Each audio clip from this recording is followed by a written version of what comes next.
Hello, Chris Martin here from Beyond Profit. What I'm going to talk about now is the perennial question that we're asked, or all accountants are asked by their clients, which is, good, we've made a profit, but that doesn't appear to be reflected in the bank account at the end of the year. Typically, we've got a reasonably substantial profit perhaps, but a much, much lower figure in the bank account. How does that work? I think it's a perfectly sensible question, and it's actually answered pretty simply. There's two main issues. The first issue is how the profit and loss account is drawn up under UK and international and tax rules. It's drawn up on what we call an invoiced basis. Okay, so we've got two items here. Sales in that profit and loss account are invoiced sales. Okay, it's the sum total of all the invoices you've raised in the year, less the credit notes you've raised.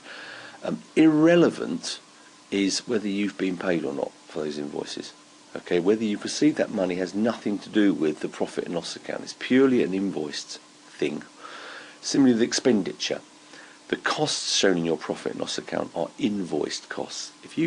Whether you've paid those or not has no impact on it whatsoever. Now, clearly, if you never get paid for a particular sale, for example, you will write that off. And further down the profit and loss account, there will be an item called bad and doubtful debts. And that's where you'll write off the net cost of that sale. But in the first instance, it's very important to realise that it's invoiced sales and invoiced expenditure, obviously apart from wages, which there's no invoice for, but invoiced sales and expenditure that appears in the profit and loss account. Receipts, payments have nothing to do with it. Having said that, the rules are changing, or by the time you listen to this, they may well have changed for micro businesses in this country. Very, very, very small businesses will be allowed in the future to prepare accounts on a cash basis. We call it cash, but we mean bank movements. So on the basis of actual amounts received and paid out rather than invoiced amounts.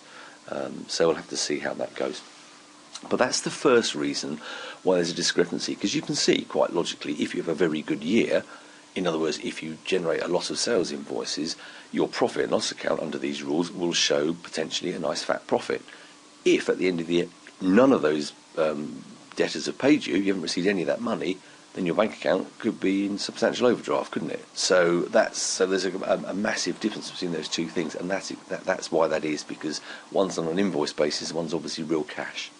The second reason is the way particular transactions are treated in the profit, or rather treated in the financial statement. Specifically, there are monetary items coming in and out of the bank that just simply don't impact on the profit and loss account at all. They hit different parts of the accounts. Here's the main culprits. Fixed asset purchases. If you buy chunky items of equipment, plant, machinery, vehicles, that are expected to serve your business for more than a year, you can't write them off in the profit and loss account in a single year like you can with most other expenses like stationery and telephone bills and all the rest of it. You have to hold them on the balance sheet as an asset, and then you write them off over a number of years, the number of years you're expecting to use those items. So they do hit the profit and loss account, but not in the year in which you pay for them, perhaps. And when they hit the profit and loss account, it's called depreciation. All depreciation is the write-off of the original cost of an asset over its expected useful life. So, if you pay £100,000 for a new piece of machinery and you think it's going to last you 10 years, you will see depreciation of £10,000 a year. There are different methods of doing depreciation, but let's assume it's that one, a straight line one. You will see depreciation of £10,000 a year for 10 years appearing in there. So obviously there's discrepancy there between the £100,000 that perhaps has gone out of the bank account in year one and the £10,000 of expenditure that appears on the profit and loss account. Corporation tax payments, they don't appear as an item in the profit and loss account either. They are something you pay out of profit. Once you've calculated your profit figure, then you pay corporation tax, usually quite a substantial figure. Similarly with dividends. Dividends are a return on investment, they're an appropriation of profit. They are something you pay out of the bank account after you've paid out your corporation tax, effectively. So they don't appear in the profit and loss account. It's real expenditure, and usually probably one of the biggest items of expenditure for most small limited companies, but they don't appear in the profit and loss account. Loans taken out or repaid, again, they are loans, as what we call a balance sheet item. You borrow money from the bank it hits the bank account, but it doesn't. It's not recorded as a sale in the profit and loss account. It's recorded on the balance sheet as a liability due back to the bank.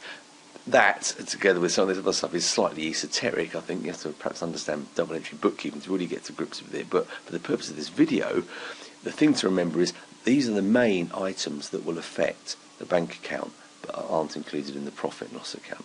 Let's have a look at a worked example just to see how these two issues affect, or how these two issues can be used to sort of reconcile from the profit figure that you're shown in the accounts by your accountant to what's actually in the bank. Let's imagine you have a company, XYZ Limited, and this is your first full year of trading. Okay, there's no awkward stuff brought forward from an earlier year. This is it. Now the top half of this, or the top third of this, is your profit and loss account. So your accountant sits down and he says, wow, you've had a pretty good year. You generated sales of £500,000.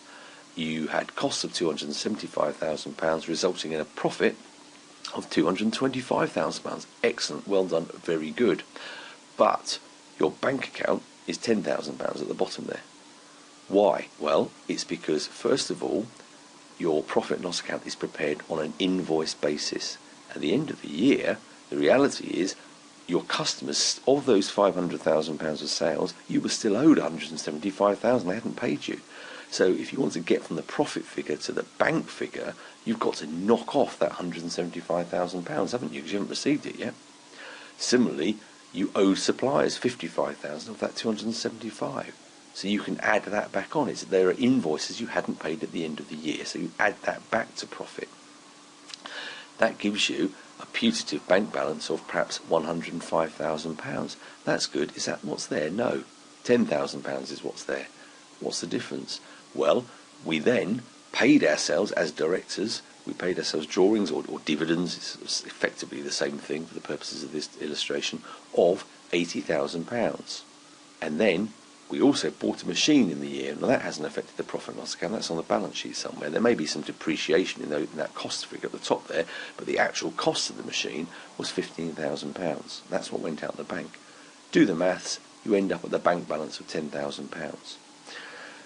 Okay, a very simplistic example, but basically this is essentially what this is. This is essentially how this works in most situations. All you've got to think about is, okay, not everyone's paid us, we haven't paid everyone else, and there are items like our drawings as director shareholders and fixed asset purchases that don't appear in the profit and loss account, but do of course affect the bank account. One aside on here, when we're looking at this, you see the director's drawings or dividend figure of £80,000.